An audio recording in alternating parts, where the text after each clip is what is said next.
Sejam bem-vindos ao AgriCast, um podcast realizado pela AgriCompany, consultoria agropatrimonial, e realizado pela M2 Produtora. Eu sou o Thiago Amaral e este podcast tem a finalidade de trazer informação e conteúdo de qualidade. Para isso, nós contamos com consultores e entrevistados de qualidade. Hoje estamos aqui com o Ricardo. O Ricardo vai trazer algumas notícias do agro. Nós estamos aqui com o nosso convidado de hoje, o Heráclito, um nome um tanto inusitado, as pessoas confundem esse nome. Exportamos ele, né? Exportamos, direto de Natal. Estamos falando aqui do Sudoeste Goiano, o celeiro do agronegócio. E para isso, nós vamos ter 3 quadros. Primeiro nós vamos apresentar a nossa estrutura, depois nós temos a notícia do agro e o papo com o especialista. Vamos lá, Ricardo, você tem alguma notícia? Diga aí bom dia para o pessoal que está nos escutando. Fique à vontade. Obrigado, Thiago. Vi que você é um excelente apresentador. Obrigado. Heráclito, seja bem-vindo aí. Muito bacana o projeto. E a ideia, né, é levar, né, informação ao produtor, a todos aqueles que são protagonistas, estão envolvidos ao agronegócio. É muito importante, né, a gente está sempre batendo papo, né, levando essas informações. E eu achei uma notícia aqui, Thiago, que eu acho até um pouco preocupante, que é em relação ao excesso de chuva, né, prejudicando algumas plantações no Mato Grosso e também em algumas outras regiões no Brasil e na própria Argentina. Então eu estava até fazendo uma análise sobre essa questão, né, porque a gente tem uma perspectiva de uma safra muito boa, só que agora já com essa situação de chuva que pode prejudicar. Lê a notícia aí pra gente, Ricardo. Bom, aqui é uma notícia do clima no campo, né? Fala que soja, excesso de chuva prejudica plantações em Mato Grosso. No sudoeste, apenas São Paulo não terá volume significativo de precipitação neste final de semana. E aí fala que a semana termina com o céu carregado no centro-oeste do Brasil, especialmente no Mato Grosso e Mato Grosso do Sul. Já no sudoeste é uma frente fria em formação, o que reforça a chuva na região. Por causa disso, o excesso de umidade preocupa os sojicultores de Mato Grosso, que começam a perceber as lavouras pequenas devido à falta de luminosidade. A situação ainda não muda neste final de semana. E aqui também uma outra linkando, né, sobre a questão também da chuva em outras regiões, bem como também na Argentina. E aí, né, para fechar essa situação, Thiago, chance de invernada aumenta e deve persistir até o final do mês de dezembro. Então, assim, é algo preocupante, né, porque a gente sabe que a perspectiva é boa, né, com a safra que pode bater também recordes, só que com essa questão da chuva acaba ficando preocupante, né? A gente sabe que o fator climático, né, é muito, vamos falar assim, determinante, né? A questão da chuva na hora certa, a questão do sol na hora certa. Nós tivemos recentemente agora nessa última safrinha, né, uma quebra de safra grande em relação à falta de chuva. Depois nós tivemos a questão da geada, que eu até falo que é para fechar a tampa do caixão, né? Então, assim, é algo que a gente tem que estar acompanhando, né? Os produtores com certeza estão monitorando e estão apreensivos, e isso pode gerar, né, todo um impacto, né, e, na nossa... Ricardo, te interrompendo, e é tão interessante quando você observa isso, e o que passa na cabeça do produtor, tendo em vista o grau de preocupação. É preocupação com o fornecedor, é a preocupação climática. E não é só na cabeça do produtor, porque as pessoas têm muito isso, o agro vai muito bem, o agro produz muito, e acham que o agro é só mil maravilhas. Não é assim, a atividade é muito peculiar. Então, no ano você tem problemas na safrinha do milho porque faltou chuva em determinadas regiões, no outro você tem problema com o excesso da chuva. Então, essas peculiaridades fazem parte da atividade, né? E por isso que também há uma legislação mais específica para o agro, né? Levando em conta isso, a importância para o setor econômico, mas também as variáveis, principalmente as climáticas, que afetam. E é diante disso que o produtor que está lá na terra, ele precisa estar bem assessorado em diversos campos. Né? Ele precisa de um agrônomo, ele precisa estar inteirado aí com a própria previsão climática, problema de praga, A gente fala problema que de preço, trava de preço. O produtor, né, ele tem uma empresa a céu aberto, né? Então assim, ele depende, e muitas vezes a gente vê o que afeta diretamente o produtor, questão climática e questão econômica, né? Então são dois fatores assim, primordiais, né? E que isso aí a gente sabe, né, uma mudança ali de mercado, às vezes uma fala do presidente abala todo o mercado, o dólar sobe, né? Então assim, a gente vê essa situação, eu até, quando eu né, abri essas notícias hoje pela manhã, vendo essa questão, né, do excesso de chuva, isso nos preocupa, né? E aí, como você falou, Thiago, é por isso que é muito importante, né, o produtor estar bem assessorado, com bons profissionais em todos os aspectos, né, para que ele tenha assim uma assertividade, né, para que a produção dele não seja afetada, né? E para que isso também, Ricardo, saia da cabeça dele, né? Porque a gente sabe que esse excesso de informação na cabeça, o produtor acaba não ficando tranquilo.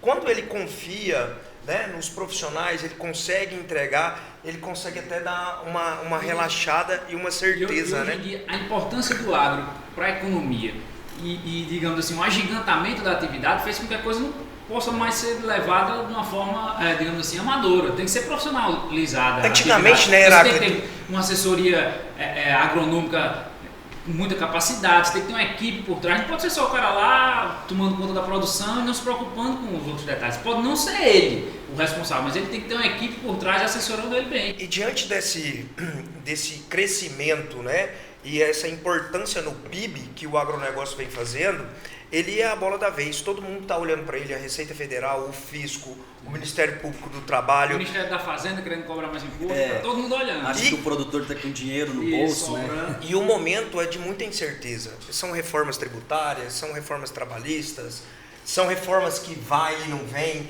Então isso, pelo menos eu tenho a percepção de que o produtor ele precisa tirar isso da cabeça. E assim, um outro ponto também, Thiago, com certeza em um outro momento nós vamos falar com mais detalhes, é a questão da a falta de insumo para próximo plantio, que é a safrinha. E esse já é um problema que se avizinha e é algo já concreto. E nós temos aí essa questão do insumo. Essa safra já teve, né? O pessoal querendo comprar defensivo.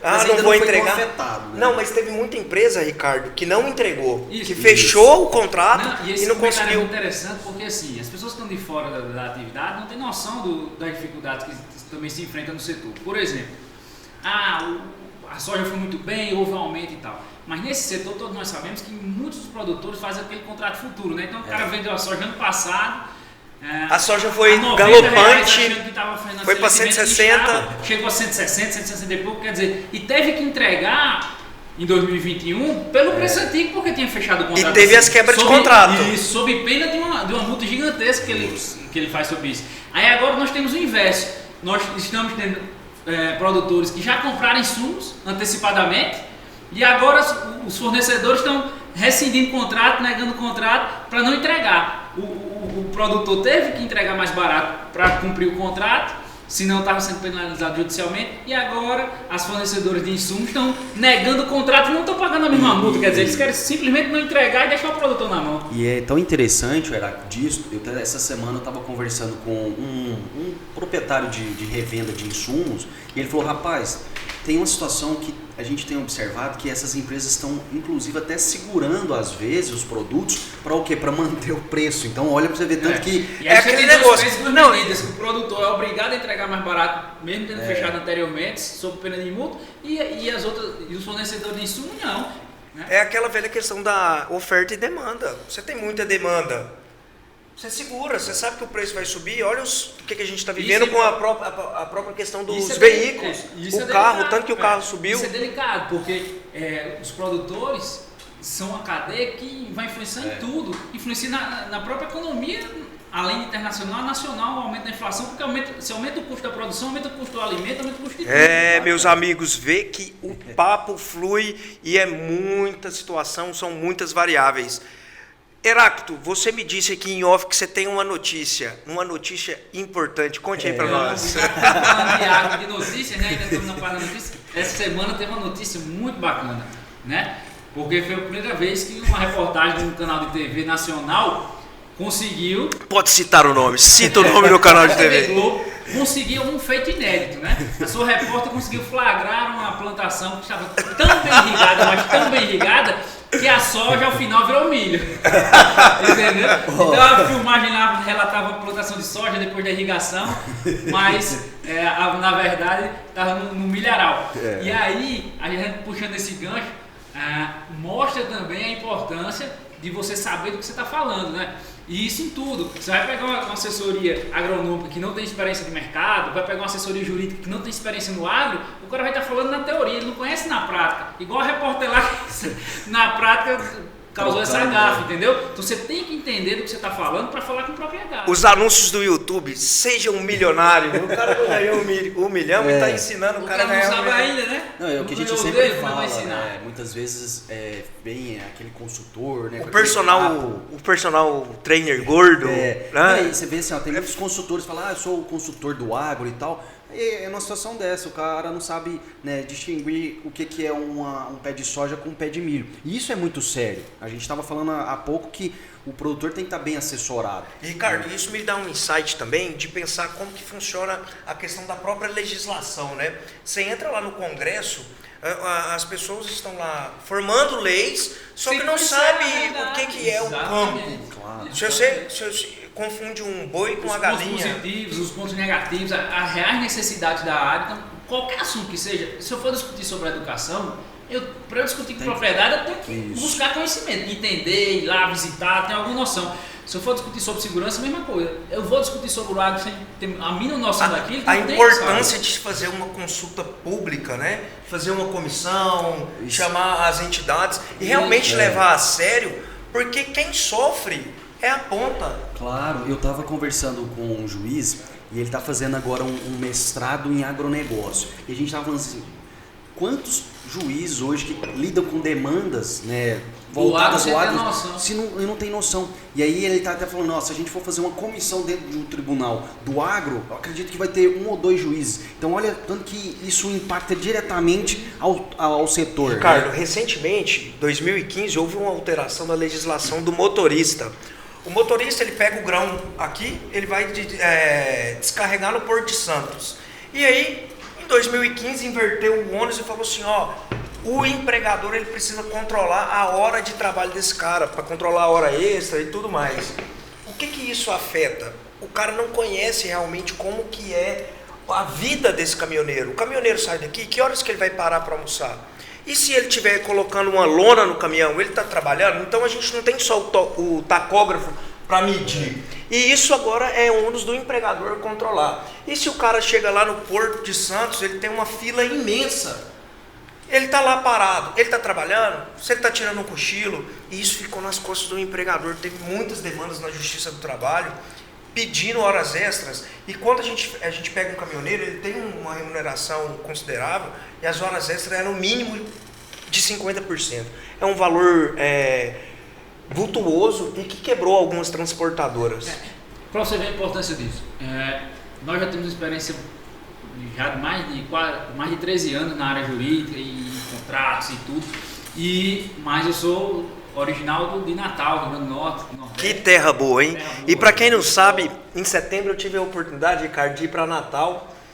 E o Heráclito tem um apartamento lá, meu amigo. Por isso que você falou que ia saber o que é a trajetória dele anterior da chegada a Goiás. Sim, fui buscar você foi corrompido com esse apartamento, né? Pô, sacanagem. Um apartamento em Genipapu. Que espetáculo. Mas diga lá. E aí o seguinte, o conhecimento efetivo da realidade do agro no Brasil, eu comecei a ter quando me mudei para Goiás, né? Que é uma coisa que você absorve da mídia. Por exemplo, fala-se muito na época das secas aqui, das queimadas, e se põe a culpa, o agro, os produtores queimou. Quem está aqui, eu que vi uma realidade que eu só via na mídia e hoje, que já vivenciei aqui há alguns anos, vejo que é totalmente diferente. Pelo contrário, quem mais combate os incêndios na região centro-oeste são os produtores. Eles não têm nenhum benefício com esses incêndios, entendeu? Os incêndios aqui, quando surgem, são incontroláveis. Quer dizer, o vento de uma hora para outra pode atingir lavouras, atingir equipamentos, grãos, equipamentos. É um negócio incontrolável. Pelo contrário, os sindicatos rurais, entram com carros-pipa, com um avião. Quer dizer, eles entram com dinheiro e estrutura para combater o fogo. Junto com e pegando esse gancho aí, quando a gente vê a gente vê a grande mídia, aonde que ela está localizada? Grande São Paulo, o Rio de Janeiro, são essas grandes cidades esse tipo que de estão aí que estão distantes, esse tipo de repórter que confunde soja com milho, e eles estão distantes da atividade e eles propagam algumas notícias que não são verdades, porque quando a gente adentra numa propriedade aqui no Sudoeste, a gente vê a grandeza das APPs, né, as áreas de preservação. Olha, a legislação é tão severa que você tem uma fazenda, sei lá, com 1.000 hectares, aí você já tem uma área de lavoura, dentro da sua fazenda, você quer ampliar a área de lavoura, ainda respeitando os 20% de reserva legal, e mesmo assim você tem que pedir uma autorização, é uma demanda de meses, e só, depende da região até anos. Só para informar o pessoal... E o pessoal que vê de fora acha que é assim, o agricultor vai lá, derruba as árvores e aumenta a Isso, só para informar o pessoal, porque assim, algumas regiões alteram essa porcentagem. Tem porcentagem de 20% até, se a gente for para o bioma Amazônia, 80%. Isso aí. A média de 20% é porque o que não é bioma amazônico, e na região central aqui, a média de 20%. É isso. Que você me falou aí, Heráclito, que eu acho bem interessante. Sempre no primeiro dia de aula, né, que eu sempre ministro as aulas de direito ambiental. O senhor é professor? Sou Coitado professor. dos alunos. Coitados, né? E eu sempre faço a pergunta: quem que vocês acham que mais prejudica, danifica e degrada o meio ambiente? Todo mundo, produtor rural, fazendeiro, não sei. Aí a gente. A grande mídia. Por quê? A mídia está em cima. Aí eu sempre falo: quem devasta o meio ambiente somos nós que vivemos na zona urbana. O produtor hoje ele está muito preocupado porque nós estamos falando de fator climático. Fator climático é em relação ao quê? A questão ambiental. E não é só por ser bonzinho, não é só porque quer dizer que o produtor ajuda na preservação porque ele é bonzinho, não. Porque ele é obrigado, porque a lei assim faz, porque se ele for vender determinadas coisas, exigem certificações, e aí ele fica, às vezes, travado de fazer a venda de um determinado produto porque a propriedade dele não está legalizada, tem um embargo do IBAMA, então tudo isso. E falando de grande mídia, quero mandar um abraço aqui para uma mídia independente que faz um sucesso, e daí o nome Sucesso no Campo. Um abraço aí ao Lima, a Fabélia, pessoas especiais que levam informação também de muita qualidade, uma mídia independente, graças à internet. E eles agora estão em Rio Verde também, tem aqui Jataí, né, o canal deles diretamente, Rio Verde também. Então Rio Verde, Goiás. Pessoal, o papo flui, vamos pegar aqui o tema central, que é o papo com o especialista, nosso amigo Heráclito, dono de um sotaque peculiar que vem conquistando aí os goianos e as goianas. Heráclito, o que o senhor trouxe pra gente hoje? Bom, hoje nós vamos falar de um tema muito bacana, que é o endividamento do produtor rural, né? E assim, para você ver... Tema bacana... Opa, bacana de falar. Bacana de falar sobre, mas doído de ouvir. Mas assim, e quando eu falo que o bacana e importante de falar nisso, eu vou pegar um gancho na própria notícia que o Ricardo trouxe no início do programa aqui. Ufa, eu achei que era outra. Não foi dessa, não dá soja comigo. Por quê? Na hora que você tem esses problemas climáticos, hoje você está tendo um problema enfrentado em algumas regiões de Mato Grosso do Sul pelo excesso de chuva, que pode atrapalhar no desenvolvimento da soja. Ano passado, nós tivemos algumas regiões com atraso na chuva que atrapalharam na safrinha do milho. Outros locais, além do atraso na chuva, quando não atrasou, tivemos geada, ou seja, fatores climáticos muitas variáveis que afetam o quê? Na produção, no custo da produção daquele produtor rural. Não só isso, nós temos variações como tivemos entre 2020 e 2021 altíssimas relacionadas à variação cambial. Isso influencia porque muitos digamos assim, dos insumos são comercializados do exterior, né? E positivamente na hora da venda, da exportação, mas negativamente na hora da aquisição desses insumos. Então, são muitas variáveis que o produtor enfrenta, climáticas, econômicas, macroeconômicas, enfim. Tudo isso impacta na sua atividade. E aí, muitas vezes, às vezes uma sequência de safras negativas ou de negócios mal feitos, né, na hora da venda dos seus grãos, podem fazer com que ele caia em dificuldade, né? Isso infelizmente, E a maioria, né, Heráclito, o pessoal ele precisa pegar um crédito, né, numa instituição financeira, e aí elencou por exemplo, não deu certo por alguma coisa. O cara ele tem essa dívida e aí ele precisa pegar mais um crédito em outra instituição. O que acontece? Às vezes não, na maioria das vezes, por falta de conhecimento, o produtor sai penalizado. Como assim? Bom, o produtor pegou hoje um custeio de 1 milhão para sua safra 21, 22, por exemplo. E aí ele vai, usa o custeio, planta, tudo bacana. Chega, tem um problema climático, agora é o 22, e ele tem uma frustração de safra, ou seja, ele não colhe aquilo que ele planejava. Chuva, excesso de chuva. E aí tira os custos e tal, não consegue bancar, pagar lá o banco na forma devida. O que é que acontece? Ele chega para o gerente naquela situação, não vai conseguir pagar. O que é que o gerente na maioria das vezes faz? Ele pega aquele crédito, faz um novo crédito para o ano posterior, o ano seguinte, quitando a dívida anterior e jogando para frente. Ou seja, ele não está fazendo o alongamento do crédito, ele está só trocando um débito atual por um posterior. E com juro maior. E na maioria das vezes as taxas são diferentes, os juros são maiores, então ele sai garantia também, né?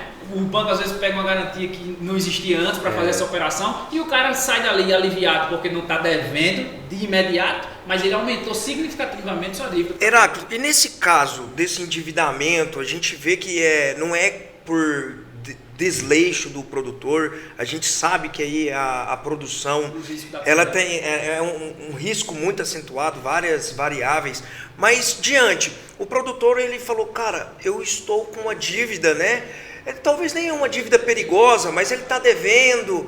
Tem alguma saída? O que pode se... Existe alguma solução? Diversas saídas. Por exemplo, existe uma legislação específica para o crédito rural. E nessa legislação prevê alguns casos justamente que, preenchidos aqueles requisitos, o produtor rural tem direito ao alongamento da sua dívida. E aí é diferente do que os bancos comumente fazem. Não é pegar aquele crédito de 2021 e jogar para 22. É pegar o quê? Bom, qual é o passivo que aquele produtor rural tem junto às instituições credoras. E como que ele descobre esse passivo? Aí onde está.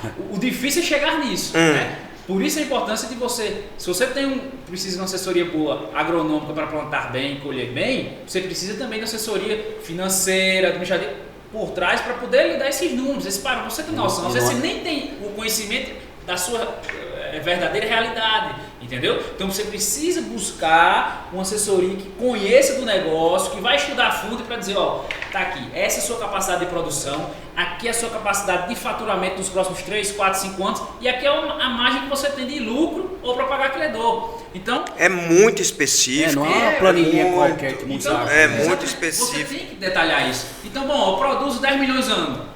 Beleza, é sua produção, seu faturamento é 10 milhões ano.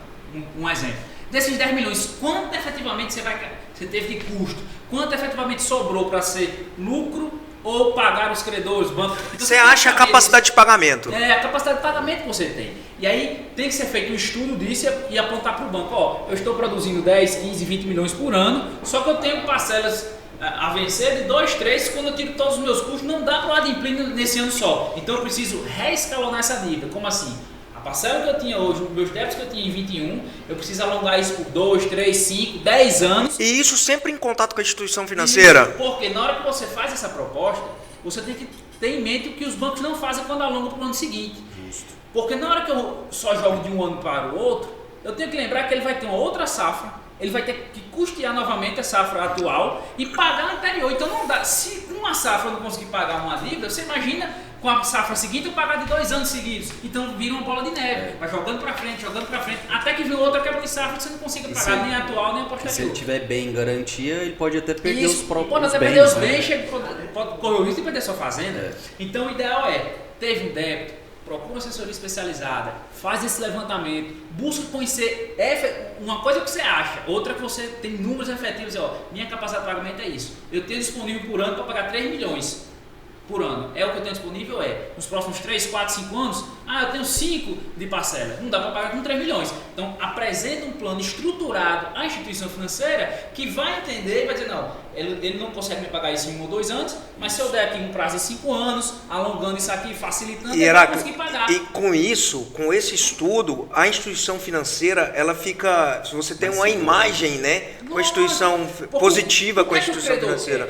Ele quer ter uma noção de que o seu devedor tem real conhecimento domínio das suas finanças e efetivamente vai pagar, porque o credor não quer tomar uma fazenda, o banco não é fazendeiro, o credor quer receber o seu crédito. E aí, tendo essas linhas e tendo uma legislação específica que faz isso, o devedor apresentando um real plano de pagamento, ele vai ter esse deferimento do seu parcelamento. Então ele vai conseguir ao mesmo tempo ter um valor, não, eu tenho X por ano, mas daquele X eu tenho que tirar para o custeio da safra atual e reservar o restante para nos próximos 3, 4, 5, 10 anos e ir pagando o débito anterior. Aí você consegue pagar a safra atual, pagar o anterior. Equalizar. Isso. Meus amigos, o papo flui, nós estamos chegando ao final aqui do nosso piloto do AgriCast. Vamos passar pelas considerações finais. Ricardo, ele está aqui querendo falar. Fale, expõe suas ideias, meu amigo. Esse assunto é tão interessante e aí me veio à mente, até eu já falei de uma notícia, mas é uma notícia que não pode deixar de falar, porque o Banco do Brasil está realizando um mutirão de negociação. Isso, importante. E eles até prorrogaram até o dia 30 de dezembro. Agora, devemos observar, e principalmente aos nossos produtores rurais, ter o cuidado, como o Heráclito falou, de não só ir lá no banco e falar, vou renegociar minha dívida. Procurar um especialista. Porque senão ele vai pegar juro por sobre juro. A gente já pegou contratos para analisar em que o produtor rural tem um juro de 5 a 6% ao ano e quando o banco renovou, esse juro subiu para quase 23% a famosa ao ano, cilada, entendeu? Só que aí o cara não lê, parcela X, joga para frente, ele tem aquele alívio imediato porque não está devendo na hora e não sabe que daqui a um ano ele vai pagar 2, 3 vezes o juros. Meus amigos, o assunto é muito delicado, muito complexo e por isso nós prometemos voltar com esse assunto no outro episódio, porque temos muitas coisas aí a destrinchar. Quero agradecer aqui a presença do Heráclito, muito obrigado aí por ter aceitado o convite. Eu sei que o senhor está de recesso, está nas férias. Iniciando, né? Ontem, mas não... Ele queria estar na praia, né? Ele está na praia, mas não deixaram, tem esse evento hoje aqui. Obrigado, meu amigo Ricardo aí, pela parceria. Muito obrigado também, Thiago, assim, a condução. Tenho certeza que esse projeto da AgriCompany vai ser um sucesso. E a ideia é essa, de levar conhecimento, informação ao produtor rural, sempre para poder fazer com que o produtor tenha essa clareza e ele sabe produzir muito bem. Tendo uma consultoria, tendo as orientações devidas, não tenho dúvida que vai ser um sucesso. E um ponto importante, além desse programa, tem muitos produtores que vão, porque fazem parte da atividade, ter conhecimento dele, o podcast ele tem uma capilaridade gigantesca. Então é importante... Que palavra bonita, hein? Ele aprender esses dias. E devido a isso, até o próprio cenário, eu vou fazer uma pequena demonstração, porque as pessoas falam o agro, como se fosse uma realidade distante delas. Nós temos aqui na mesa, num ambiente mais informal, que quando acabar aqui essa bandejinha não vai sobrar. É cenográfico esse salgado. Não dá pra comer. Mas pra você ver, o agro não está só aqui no Centro-Oeste, ele está na sua mesa, ele está em São Paulo, no Rio e Natal. Você tem aqui o pão de queijo, você tem aqui o enroladinho de salsicha, isso aqui é agro. Você tem o suco, isso aqui é agro. Só que esse aqui é suco de maracujá, mas a essência é de maçã. É o suco do Chaves. Deve ser o pessoal da reportagem da Soja de Gramilha. Mas assim, para você ver que o agro está em tudo, ele está na nossa casa, no nosso dia a dia. Então a importância dele não é só para os produtores, é para a economia do país, a economia internacional e para todos. Perfeito. E com essa observação a gente encerra aqui este capítulo, esse episódio do AgriCast. Quero agradecer aí a produtora M2 pela parceria e caso você tenha alguma sugestão, alguma crítica, fique à vontade para fazê-las. Esse episódio também está sendo gravado visualmente, então vai ser subido lá para o canal da AgriCompany. Thiago, e que o pessoal entrar nas nossas redes sociais, no site da AgriCompany. E para entrar, seguir lá o canal, se inscrever, mandar alguma sugestão, mandar alguma dúvida. Às vezes tem um tema que o pessoal quer que a gente aborde aqui, mande para nós que a gente é isso. Obrigado, valeu, até a próxima. Até mais, galera. Até mais.